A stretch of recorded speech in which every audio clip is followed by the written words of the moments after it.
Ever wondered what it's like to be a king but have no real power, to sit on a magnificent throne, wear a crown, but be nothing more than a puppet? Today, we're diving into the tragic story of Alamgir II, the Mughal emperor who ruled in name only, a symbol of an empire in its final, dramatic decline. Let's travel back to the mid-18th century, a time of chaos, betrayal, and shifting power in India. The year is 1754.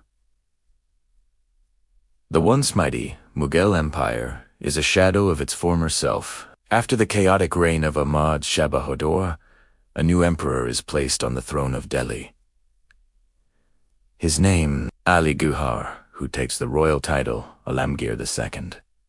But this wasn't a story of glorious succession. It was a calculated political move. The real power wasn't with the emperor. It was held by ambitious nobles and powerful ministers who saw him as a convenient figurehead. Imagine being the ruler of a vast empire, yet your every move is dictated by others. That was Alamgir I's reality from day one. So, who was really running the show? The court was a viper's nest of intrigue, dominated by powerful figures like the Raja of Jaipur and other regional leaders. They controlled the army, the finances, and the court appointments.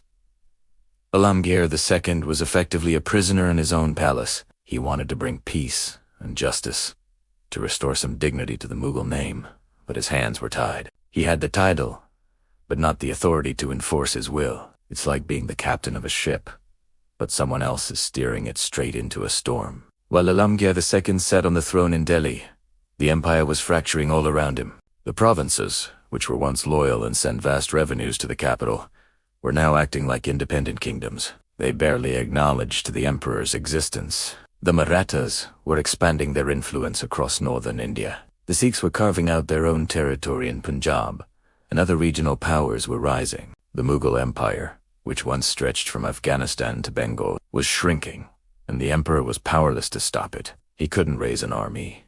He couldn't collect taxes. He couldn't command respect. Alamgir II's strategy for survival was to be as cautious as possible. He tried to avoid conflicts, to appease the powerful nobles, and to stay out of their way. But in the brutal politics of the 18th century, caution was often seen as weakness. By depending so heavily on his ministers, he became entangled in their schemes. Sometimes, decisions were made in his name that led to even more chaos and rebellion, further eroding the little authority he had left. He was trapped in a system that was designed to keep him powerless. Every day was a balancing act, trying to survive in a court where everyone had their own agenda. The end for Alamgir II was as tragic as his reign. In 1759, the ultimate betrayal occurred. He was assassinated. And who was behind it? One of his own powerful nobles, the very people he relied on. His death was a stark and brutal confirmation of a truth everyone already knew. The Mughal emperor was no longer a sovereign ruler. He was a disposable pawn in a larger game. The empire wasn't just declining. It was disintegrating from within. Alamgir II's reign is a crucial chapter in the story of the Mughal Empire's collapse. He is remembered not for his victories or achievements, but as the king in name only. His story is a powerful lesson in how even the greatest empires can fall.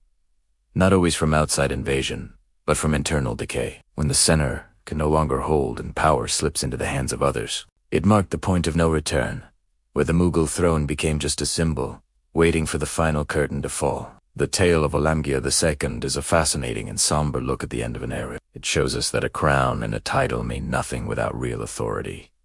What do you think? Could anything have saved the Mughal Empire at this point? Let me know your thoughts in the comments below. Thanks for watching, and if you enjoyed this journey into history, don't forget to like, subscribe, and hit that notification bell for more stories from the past. See you next time.